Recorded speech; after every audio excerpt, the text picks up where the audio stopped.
Hi everyone, మాకు ఒక product వచ్చింది. అది మీకు ఇప్పుడు చూపించాలని ఓపెన్ చేస్తున్నాను. నా బిడ్డ మాత్రం ఓపెన్ చేయనికుంటుంది నన్ను. చూడండి,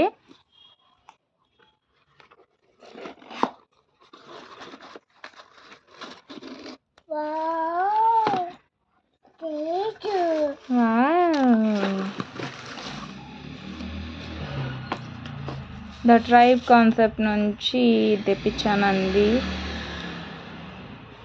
ఇది నేను ఫస్ట్ టైం తెప్పించుకుంటున్నానండి. ఇది ఎలా వర్క్ అవుతుందో మళ్ళీ కూడా నేను వీడియో చేసి చెప్తాను. ఇది ఎల్బోస్, నీస్ డార్కనింగ్కి and underarms lightening and stretch marks తగ్గడానికి అనమాట. రక్త చందనాది తైలం అనమాట. ఇది ఒకసారి చూడండి. కాస్ట్ అయితే అయినా హెవీగా ఉంది. నేనైతే ఆఫర్లో పెట్టుకున్నా, దీన్ని 1000 ఉంది. అండ్ ఒకసారి ఇది వాడిన తర్వాత మీకు రివ్యూ అనేది ఇస్తాను. నా బిడ్డ వచ్చిన దాంతో ఎంత అందంగా ఆడుకుంటుందో చూడండి. అంతే వీడియో. Thank you, bye.